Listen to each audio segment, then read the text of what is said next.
بسم الله الرحمن الرحيم. الحمد لله نحمده ونستعينه ونستغفره ونؤمن به ونتوكل عليه ونعوذ بالله من شرور أنفسنا ومن سيئات أعمالنا. من يهدي الله فلا مضل له ومن يضلله فلا هادي له. ونشهد أن لا إله إلا الله وحده لا شريك له. ونشهد أن سيدنا ونبينا ومولانا محمدا عبده ورسوله. فأعوذ بالله من الشيطان الرجيم. بسم الله الرحمن الرحيم. ولا تقولوا لمن يقتل في سبيل الله أموات بل أحياء ولكن لا تشعرون. ولنبلونكم بشيء من الخوف والجوع ونقص من الأموال والأنفس والثمرات وبشر الصابرين الذين إذا أصابتهم مصيبة قالوا إنا لله وإنا إليه راجعون. صدق الله العظيم وصدق رسوله النبي الكريم ونحن على ذلك لمن الشاهدين والشاكرين والحمد لله رب العالمين. اللهم صل على محمد وعلى آل محمد كما صليت على إبراهيم وعلى آل إبراهيم إنك حميد مجيد. اللهم بارك على محمد وعلى آل محمد كما باركت على إبراهيم وعلى آل إبراهيم إنك حميد مجيد.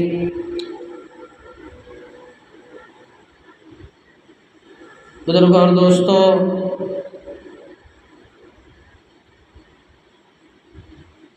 ابھی میں نے قرآن پاک کی تلاوت کی ہے. سورۃ البقرہ کی 155 156 آیات ہیں.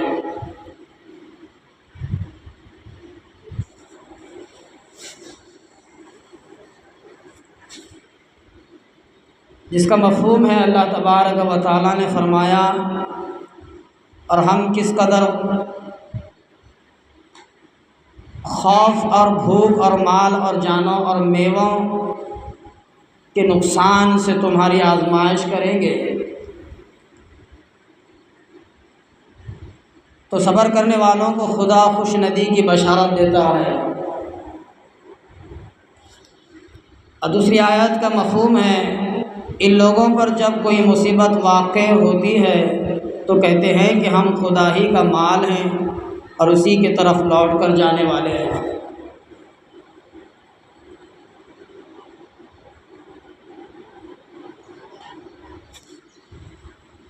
اور جگہ ارشاد فرمایا قرآن مجید میں اللہ تبارک و تعالیٰ نے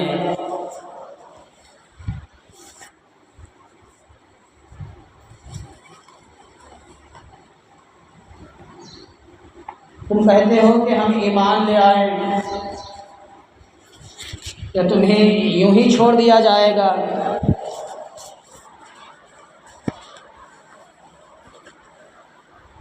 جس طرح پہلے لوگ ایمان لے آئے تھے، ہم نے ان کی آزمائش کی تھی، ان کا امتحان لیا تھا، اور جس طرح آج تم ایمان لے آئے ہو تمہاری بھی آزمائش ہوگی اور تمہارا بھی امتحان ہوگا.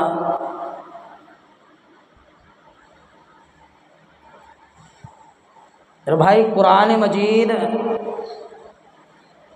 یہ واقعے اور قصوں کی کہانی نہیں ہے، یہ حقیقت کی بات ہے جو اللہ تبارک و تعالیٰ نے قرآن کو بندوں کے اوپر نازل کیا، انسانیت پر نازل کیا، مخلوق پر. انسان ایک مخلوق ہے، اس کے اوپر نازل کیا. جناب محمد رسول اللہ صلی اللہ علیہ وسلم کی ذات اقدس نے اس قرآن کو ہمارے حوالے کیا. یہ قرآن ہمارے لیے ہے، اور یہ قرآن کیا کہتا ہے آج اسی کے اوپر نہیں بلکہ ہمیشہ سے ہر جمعہ کے موقع پر ہر وقت ہم اسی کے اوپر اسی کی تفسیر، اسی کے واقعات، پیغمبر کے واقعات، اللہ کی بڑائی، اللہ کی قدرت، اللہ کی طاقت، اسی کا بیان ہوتا ہے۔ اللہ تبارک و تعالیٰ کا شکر ہے۔ اور وہی قرآن مجید سورۃ البقرہ کی 155 اور 156 آیات، وَلَا تَقُولُوا لِمَن يُقْتَلُ فِي سَبِيلِ اللَّهِ أَمْوَاتٌ بَلْ أَحْيَاءٌ وَلَكِن لَّا يَشْعُرُونَ۔ اور جو لوگ اللہ کی راہ میں مارے گئے، جو قتل ہوئے، جو مر گئے، تم ان کو مردہ نہ کہو، تم ان کو مردہ نہ کہو، یہ زندہ ہیں۔ اللہ تبارک و تعالیٰ نے ان کو شہید کا درجہ دیا ہے۔ یہ شہید ہیں، اللہ کی راہ میں یہ زندہ ہیں، یہ مردہ نہیں ہیں۔ اللہ کے انعامات سے یہ فائدہ اٹھاتے ہیں، اللہ کے انعامات سے یہ فائدہ اٹھاتے ہیں، یہ زندہ ہے۔ لیکن تم نہیں سمجھتے، وَلَكِن لَّا تَشْعُرُونَ، اور تم نہیں سمجھتے، ان کے بارے میں تم نہیں جانو گے، تم نہیں سمجھو گے۔ جب انسان اللہ کی راہ میں شہید ہو جاتا ہے، اللہ کی راہ میں مرتا ہے، کٹتا ہے، ختم ہوتا ہے، اس کا درجہ اتنا بڑا ہے، کل قیامت کے میدان میں اللہ تبارک و تعالیٰ پوچھے گا، ساری زندگی میں تجھے سکون کب ملا تھا؟ ساری زندگی میں تجھے مزہ کب آیا تھا؟ وہ فرمائے گا کہ یا اللہ، اس وقت مجھے مزہ آیا تھا جب تیری راہ میں میں شہید ہو رہا تھا، تیری راہ میں میں اپنی جان کو گنوا رہا تھا، اس وقت مجھے بڑا مزہ آیا تھا۔ اب کیا چاہتا ہے؟ جنت دوں، انعامات دوں؟ تو پھر پوچھا جائے گا اب کیا تیری طلبگار ہے، تیری طلب اور کیا ہے،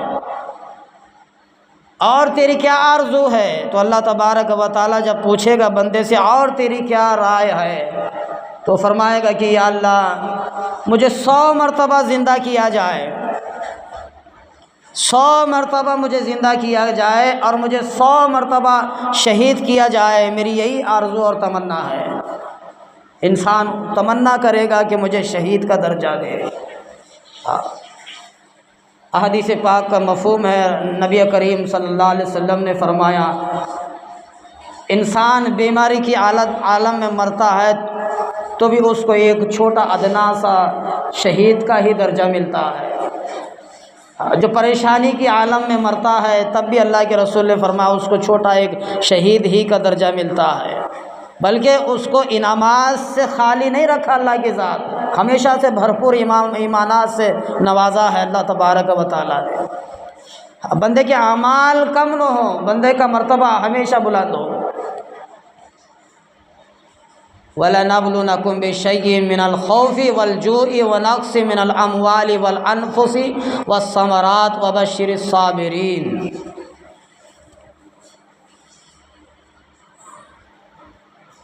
اور ہم نے خوف سے،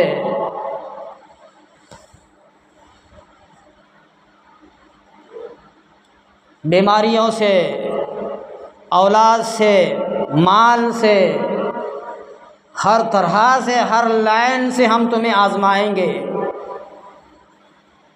ہر جگہ سے ہم تمہیں آزمائیں گے۔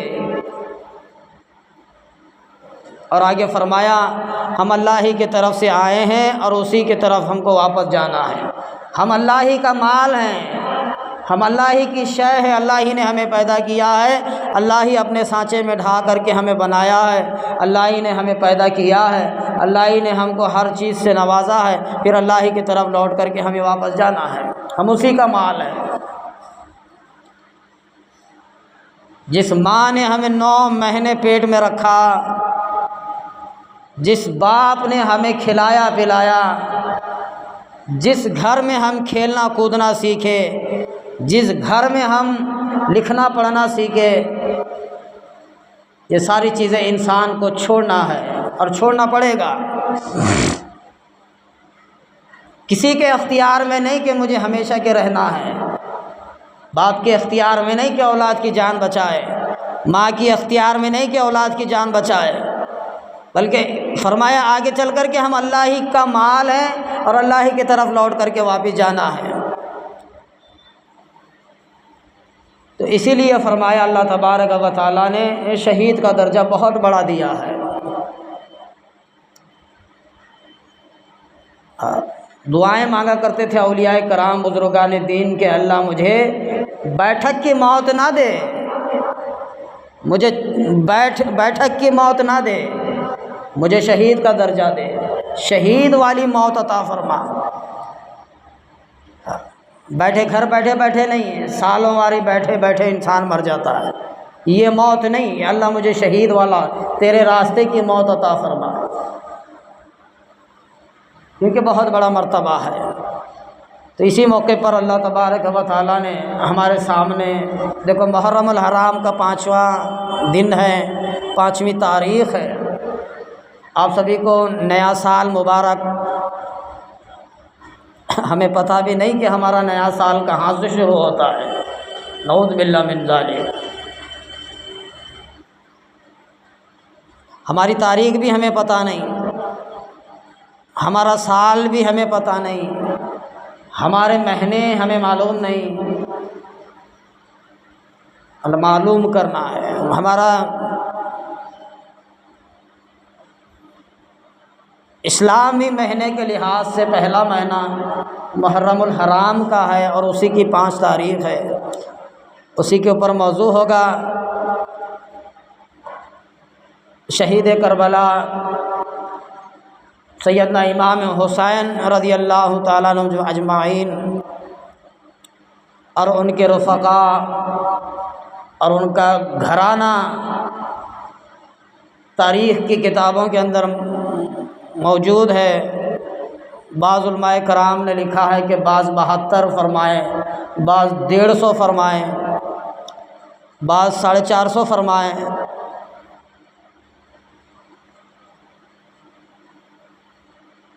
کیونکہ اللہ تبارک و تعالیٰ کی ذات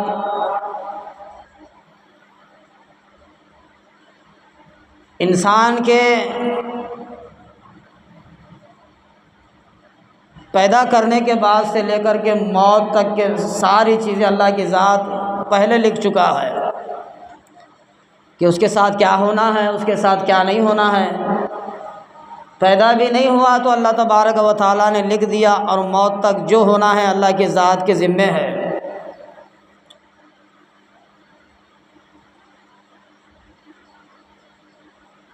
ہمارے نبی کریم حضرت محمد کریم صلی اللہ علیہ وسلم کی ذات اقدس دنیا میں تشریف لائے، مکہ میں دین کی بنیاد ڈالی، ایمان کی بنیاد ڈالی، 63 سالہ زندگی محنت کی، 63 سالہ زندگی اللہ کے رسول صلی اللہ علیہ وسلم نے محنت کی، تکلیفیں جھیلی، مکہ والوں سے مار کھائے، مکہ والوں سے گالیاں کھائی، مکہ والوں سے مصیبتیں جھیلی، دکھ اٹھائے، پریشانیاں جھیلی۔ اب جب دنیا سے رخصت ہو گئے نبی کریم صلی اللہ علیہ وسلم، اب ایمان والے، اب ان کا رفیق جب دنیا سے رخصت ہو گیا،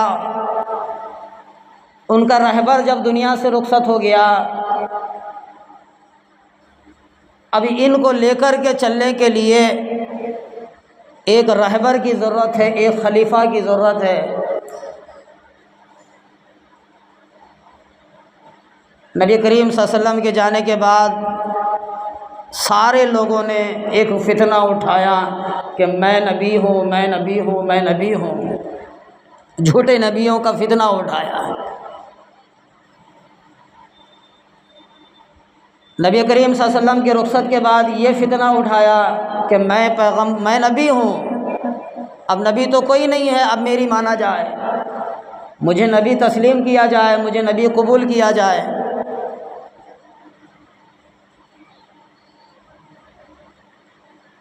اس وقت میں سیدنا ابوبکر صدیق رضی اللہ تعالیٰ عنہ اجمعین نے کمان سنبھالی صحابہ کرام کی، اسلام کی،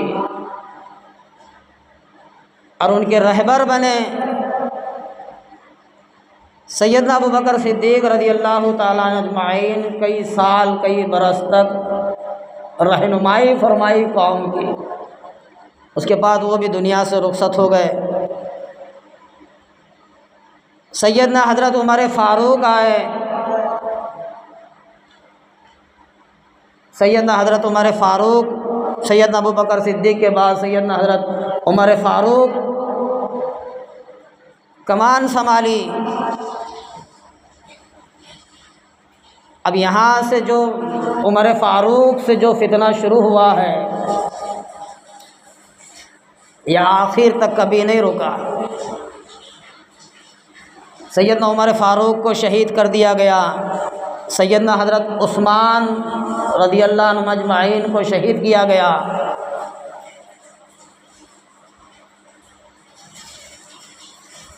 اور سیدنا حضرت علی رضی اللہ عنہ کو بھی شہید کیا گیا،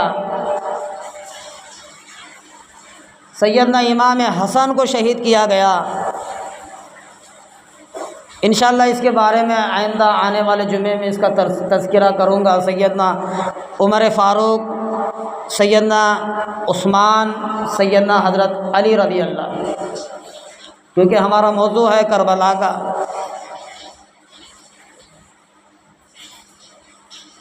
یہ 4 یا 5 بڑے سیدنا حضرت ابوبکر صدیق، سیدنا حضرت عمر، سیدنا عثمان، سیدنا علی، اور علی کے بعد سیدنا امام حسن۔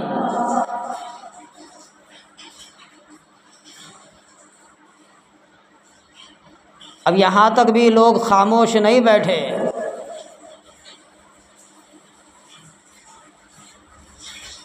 اب کس کے ہاتھ میں دی جائے کمان؟ کون سنبھالے گا؟ کون رہبری کرے گا؟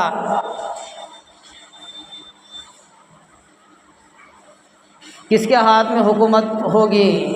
کون سنبھالے گا؟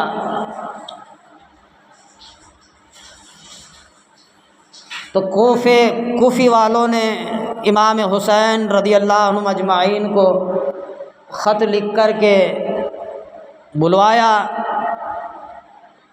150 سے خط امام حسین کو لکھا، ہمارے رہبر کوئی نہیں ہے، ہمیں راہ دکھانے والا کوئی نہیں ہے، ہم آپ کے اوپر بیعت لیتے ہیں، آپ آ جاؤ، کوفے آ جاؤ۔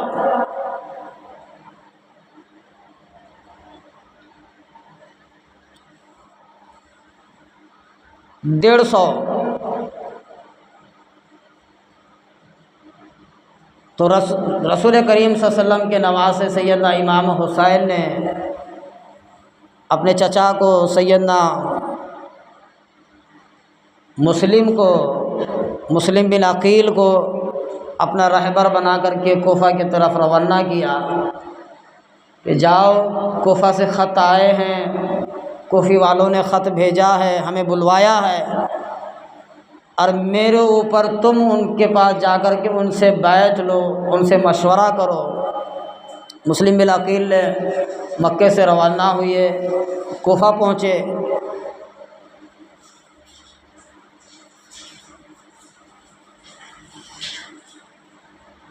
ہزاروں کی تعداد میں مسلم بن عقیل کے ہاتھ پر امام حسین کی بیعت ہوئی، سارے لوگوں نے بیعت کی، 1 نہیں، 2 نہیں، 100 نہیں، 200 نہیں، 18,000 ایک ہی دن میں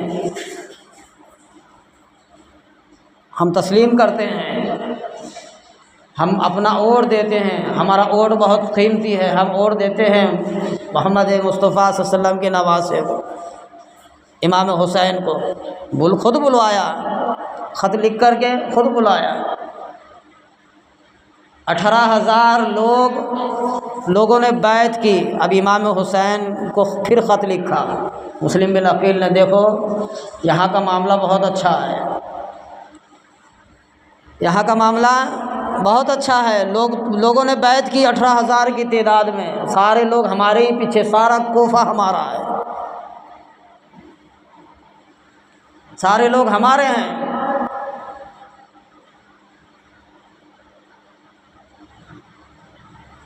سیدنا امام حسین اپنے ساتھیوں کو، اپنے گھر والوں کو، اپنے بچوں کو، اپنے گھرانے کو، سبھی کو تیار کیا۔ اب کوفی سے بلایا آیا ہے، ادھر مسلم بن عقیل نے بھی ہمیں خط لکھ کر کے بلایا ہے، معاملہ اچھا ہے، ہمارے اوپر بیعت ہو رہی ہے، سارے کوفی ہمارے ہو گئے ہیں، اب یہاں بیٹھنے سے اچھا وہاں جانا بہت بہتر ہے۔ تو امام حسین نے سارے قافلے کو تیار کیا، 72 لوگ گئے، 450 لوگ گئے، اتنا قافلہ لے کر کے، عورتوں کو، بچوں کو لے کر کے نکلے کوفہ کی طرف۔ تاریخ کے اندر لکھا ہے، بڑے بڑے جلیل القدر صحابہ کرام رضی اللہ تعالیٰ اجمعین نے کہا آپ نہ جائیں، کوفی دغاباز ہیں، آپ نہ جائیں، کوفہ دغاباز ہے۔ سیدنا حسن کو نہیں چھوڑا، زہر دلوا کر کے مارا ہے، علی کو نہیں چھوڑا، تمہارے باپ کو کیسے مارا، تمہارے بھائی کو کیسے مارا ہے۔ سیدنا حسن کو بھی شہید کیا گیا، سیدنا علی کو بھی شہید کیا گیا،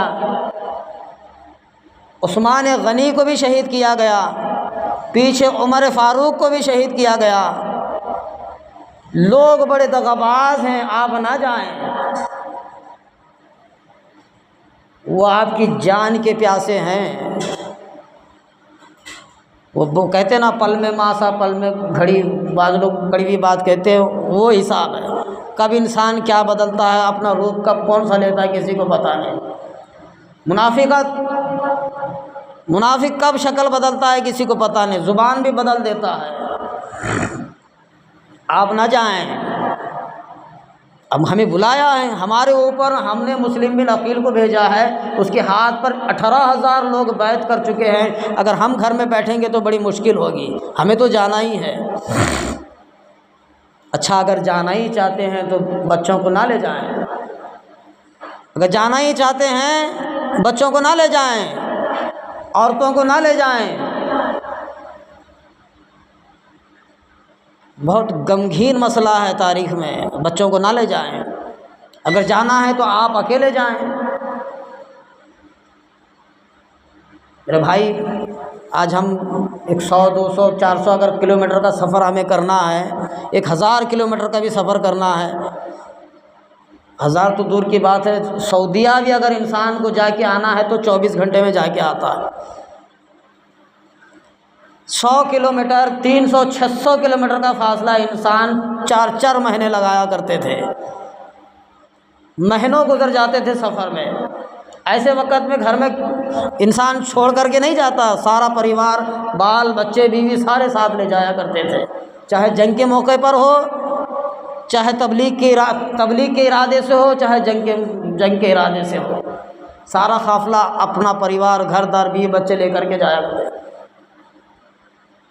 اپنا قافلہ تیار ہوا، 72 ہو، 450 ہو، 150 ہو، سارے کے سارے نکلے، مکہ سے ہوتے ہوئے کوفہ کی طرف نکلے۔ نماز ہوئی تو خاموش رہنا۔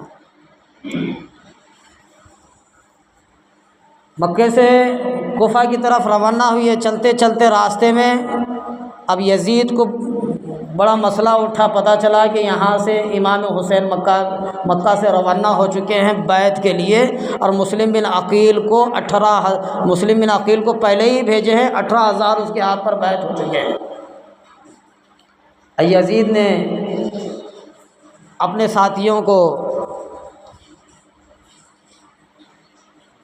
2 جوانوں کو، اپنے 2 لوگوں کو،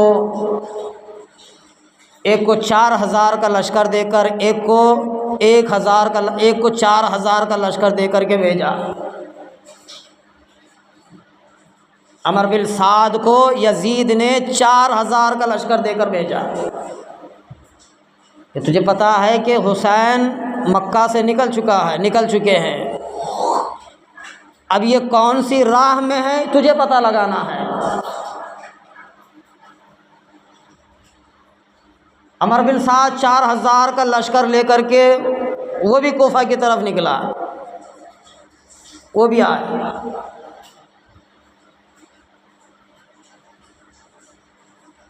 عمر بن سعد نے حر بن یزید کو کہا کہ دیکھ تیرے پلے 1000 لشکر میں دیتا ہوں، پہاڑیوں میں، گھاٹیوں میں، میدانوں میں جہاں بھی ہو امام حسین کا پتہ لگانا ہے، اور وہ جہاں ہیں وہیں ان کو رکانا ہے، کوفہ میں داخل ہونے نہیں دینا۔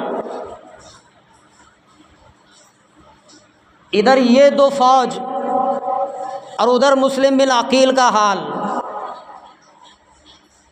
پہلے دن 18000 لوگ بیعت کیے تھے اور یزید نے سارا تختہ پلٹ دیا۔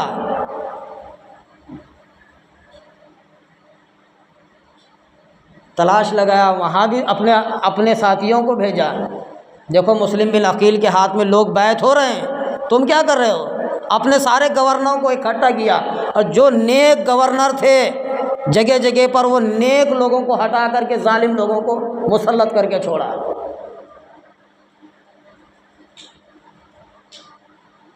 اپنا ظلم ڈھایا۔ وہاں کا گورنر نے مسلم بن عقیل کو تلاش کرنے کے لیے مال لٹایا، پیسہ دیا، لالچ دی کہ کسی طریقے سے تم تلاش کیا جائے۔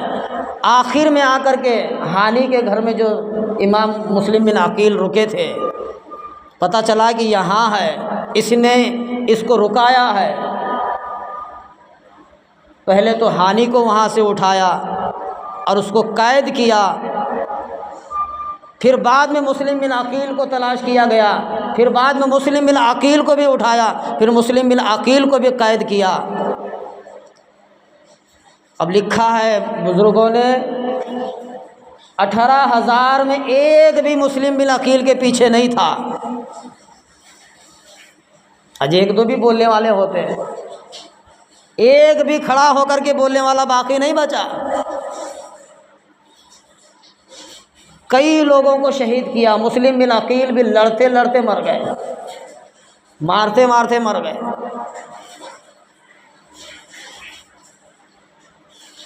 آگے چل کر کے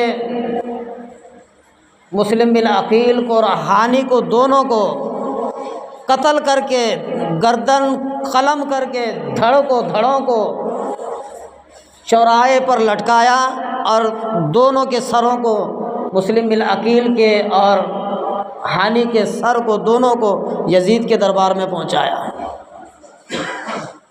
ادھر مسلم بن عقیل کا یہ حال، امام حسین مکہ سے روانہ ہو چکے، اور یزید نے 4000 کا فوج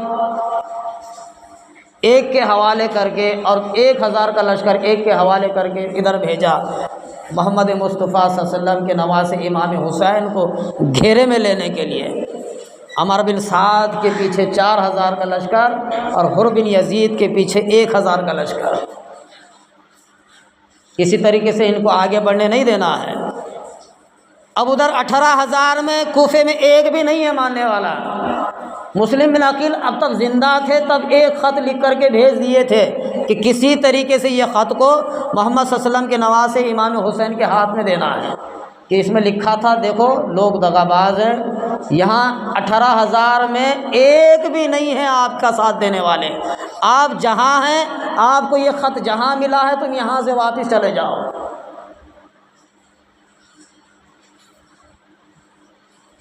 جو خط لے کر کے آ رہا تھا، جو راستے میں دیکھو وہ دور ہی وہی تھا صحابہ کرام رضی اللہ تعالیٰ اجمعین کا۔ ظلم ڈھانے والے کون؟ صحابہ کرام رضی اللہ عنہ اجمعین کا، انہی کی اولاد تھی، بڑے بڑے۔ اللہ تبارک و تعالیٰ کے نبی کریم صلی اللہ علیہ وسلم نے فرمایا جن کو جنت کی بشارت دی تھی اللہ نے دنیا ہی میں کہ یہ صحابی جنتی ہیں، یہ صحابی جنتی ہے، ان پر جنت واجب ہو چکی ہے، دنیا میں رہنے سے پہلے دنیا میں ہی جنت واجب ہو چکی ہے، ان سے کوئی سوال نہیں، کوئی جواب نہیں، جب یہ دنیا سے ختم ہوں گے تو یہ جنت میں داخل ہوں گے۔ لکھا ہے انہی کی اولاد عمر بن سعد ابن وقاص کا بیٹا ہے، جس نے ایران فتح کیا تھا۔ 4000 کا لشکر امام حسین کو گھیرے میں لیا، عمر بن سعد ابن وقاص کے لڑکے۔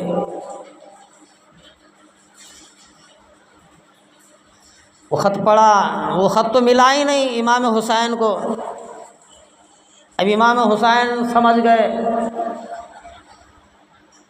سیدنا امام حسین سارا ماجرا سمجھ گئے، اب یہاں کام بگڑنے والا ہے۔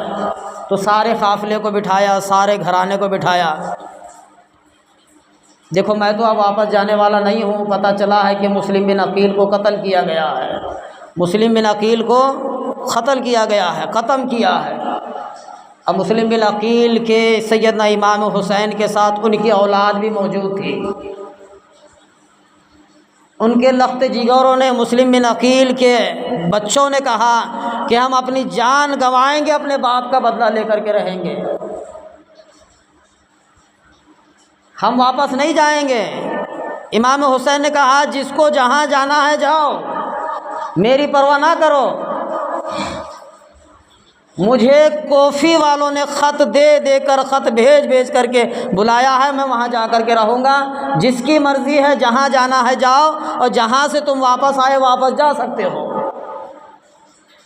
مسلم بن عقیل جو پہلے شہید ہوئے تھے، اب ان کی اولاد تھی، سیدنا امام حسین کے قافلے میں کہا کہ ہم اپنے باپ کا بدلہ لیں گے، ہم واپس جانے کے لیے تیار نہیں ہیں۔ اب پھر یہاں سے پھر بڑا آگے چلے، عمر بن سعد 4000 کا لشکر، حر بن یزید 1000 کا لشکر لے کر کے سیدنا محمد صلی اللہ علیہ وسلم کو گھیرے میں لیا۔ اور سیدنا امام حسین نے فرمایا، اپنے قافلے کو پیچھے کر کے آگے پہنچے، کہا کہ تمہیں پتہ ہے، حر سے کہا، حر بن یزید سے کہا تجھے پتہ ہے، تم لوگوں کو پتہ ہے کہ تم نے ہمیں خط دے کر، خط بھیج کر کے بلایا ہے، تم نے ہمیں خط بھیج کر کے بلایا ہے، ایک نہیں 250، ایک نہیں 150، پورا تھیلا بتایا سیدنا امام حسین نے۔ دیکھو یہ خط تم نے نہیں بھیجا تھا، پڑھ کے سنائیے، تم نے نہیں بھیجا تھا۔ سارے کے سارے کہا کہ ہم نے نہیں بھیجا ہے۔ پہلے بھی تھے جھوٹے لوگ، کیا کہا؟ ہم نے نہیں بھیجا ہے۔ جھوٹ کیوں کہتے ہو؟ ہم نے نہیں بھیجا ہے۔ خط پڑھ کے سنا، یہ دیکھو فلاں شخص کا خط، یہ فلاں شخص کا خط، تم نے نہیں بھیجا؟ کہا کہ ہم نے نہیں بھیجا ہے۔ سیدنا امام حسین رضی اللہ تعالیٰ اجمعین نے بتایا، سمجھایا، دیکھو تمہیں پتہ نہیں، میں 3 نصیحتیں آپ کے سامنے رکھتا ہوں، میں جہاں سے آیا ہوں مجھے واپس جانے دو۔ پہلی شرط، میں جہاں سے آیا ہوں مجھے وہاں واپس جانے دو، نہیں تو کسی جنگ میں شامل کر دو، یا تو مجھے مکہ میں داخل ہونے دو، میں وہاں جا کر کے بیٹھ کر کے اللہ کی عبادت میں اپنی زندگی گزاروں گا، یا تو مجھے یزید سے ملاقات کراؤ۔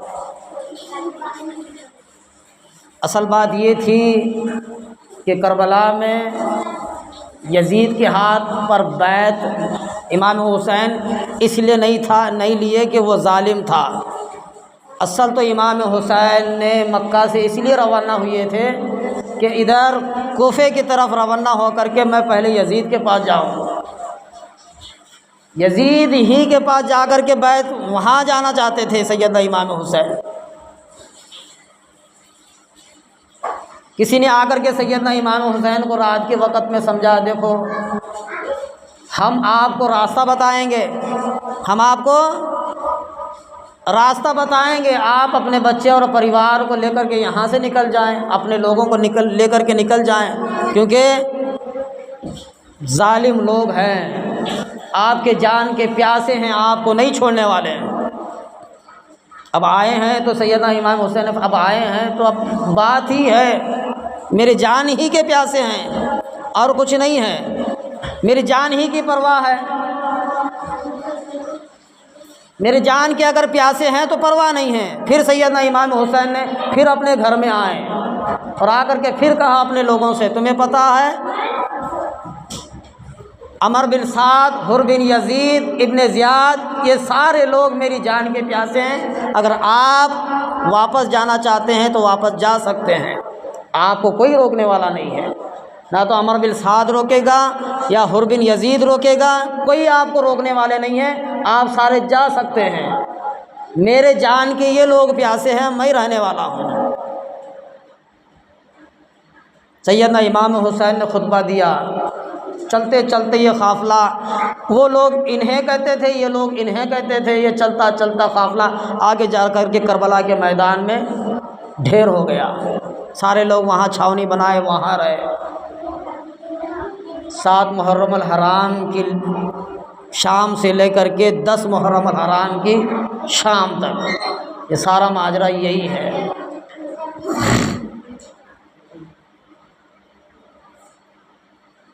ابن زیاد نے خط لکھا عمر بن سعد کو، تجھے پتہ ہے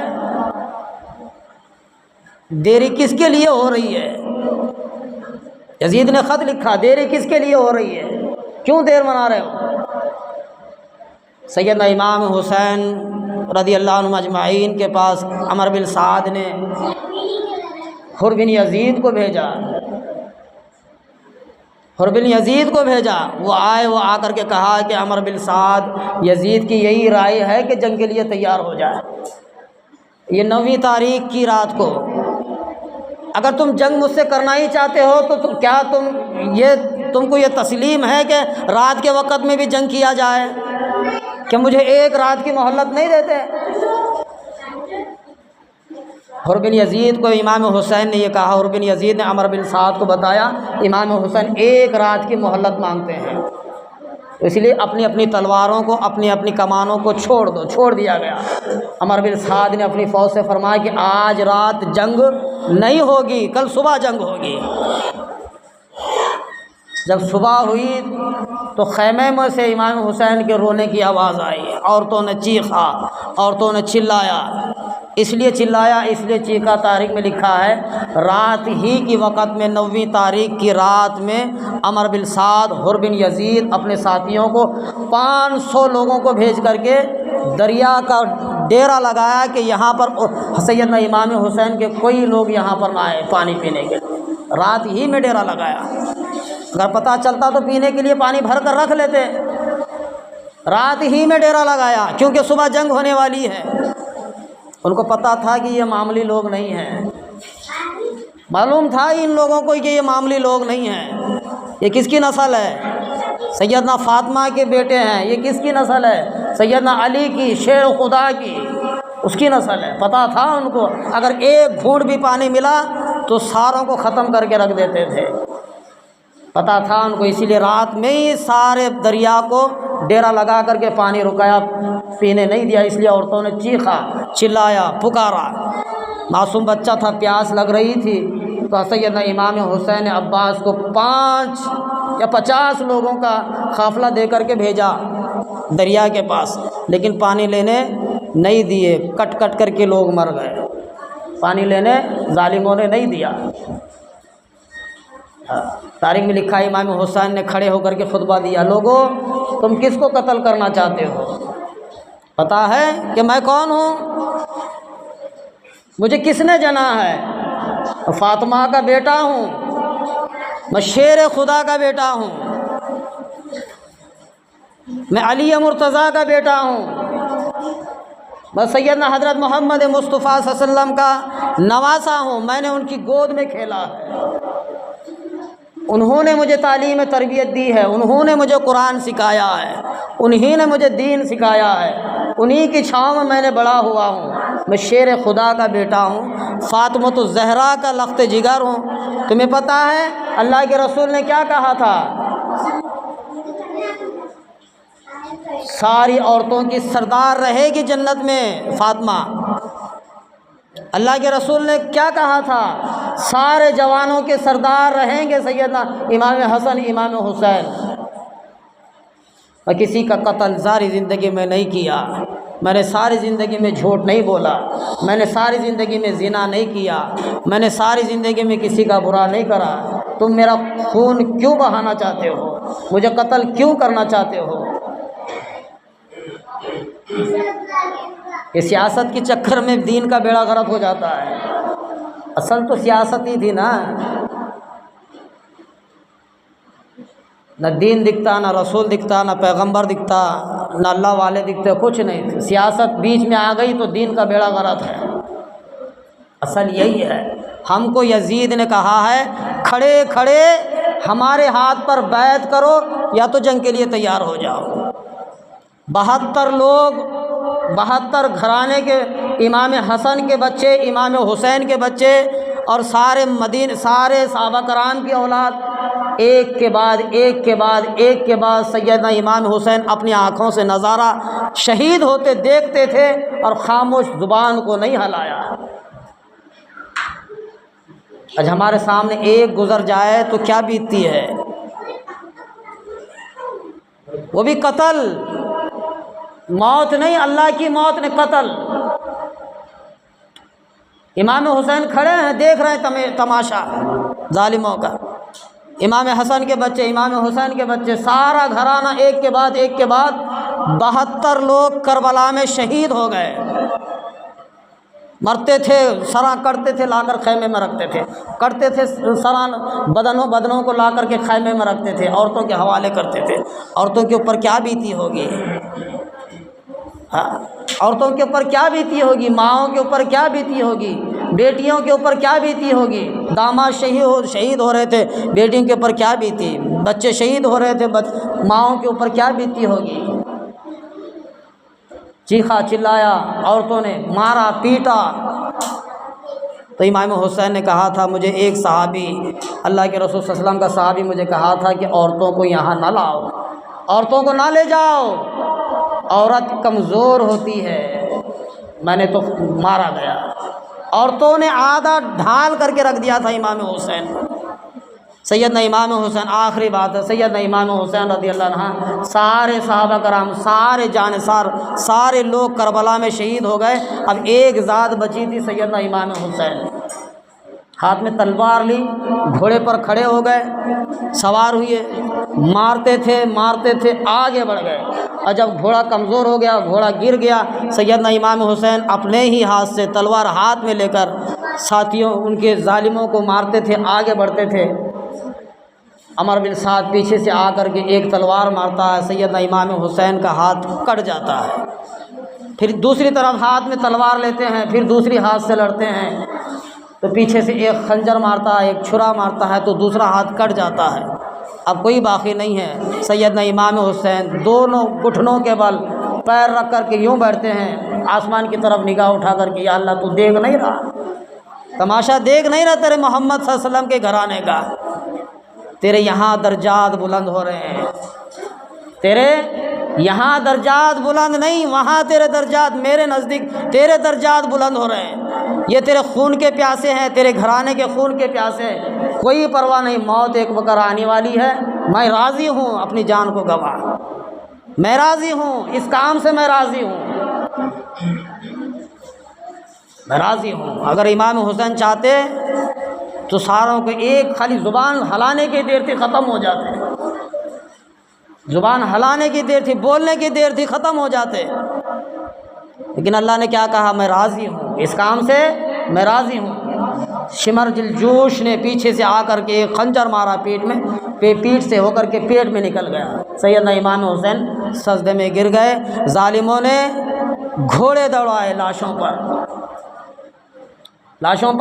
ظالموں نے گھوڑے دوڑائے، آخر میں آ کر کے لاشیں ایک کی ایک، کسی کو پتہ نہیں چلا۔ ایک قبر میں ساروں کے منڈوں کو رکھ دیا، ایک قبر میں ساروں کے لاشوں کو رکھ کر کے دفن کیا، اور ساروں کے سروں کو بعض جو جلیل القدر تھے، جو بڑے بڑے تھے، ان کے سروں کو لے کر کے یزید کے دربار میں پہنچے، وہاں پہنچایا۔ یہ تاریخ کا ماجرا ہے۔ اس لیے امام حسین کے گھرانے کی ساری عورتوں کے جو گھر تھے، جو جھوپڑیاں لگائے تھے، ان کو بھی جلایا۔ اس لیے جلایا کہ امام حسین کے پاس 150 یا 450 خطوط موجود تھے، خط موجود تھے۔ اگر یہ خط یزید کے پاس اگر پہنچے، ہمارا تو بیڑا غرق ہے، عمر بن سعد کا بیڑا غرق ہے، حر بن یزید کا بیڑا غرق ہے، ابن زیاد کا بیڑا غرق ہے۔ ہم تینوں نے جو امام حسین کے اوپر جو ظلم ڈھایا ہے، جو ستم ڈھایا ہے، اوٹ لینے کی وجہ سے یہ اوٹ نہیں دیا، سارا گھرانہ ختم ہو گیا۔ اگر یہ خط امام حسین کے گھرانے کی عورتیں یزید کے دربار میں اگر پہنچا دی تو ہمارا کوئی نام و نشان باقی نہیں رہے گا، نہ ہم گورنر رہیں گے، نہ ہم ممبر رہیں گے، نہ ہم کوئی شے نہیں رہیں گے، یزید ہم کو ختم کر کے رکھ دے گا۔ یہ اصل چیز ہے، اوٹ۔ اللہ مجھے اور آپ کو عمل کی توفیق عطا فرمائے۔ وآخر الحمد للہ رب العالمین۔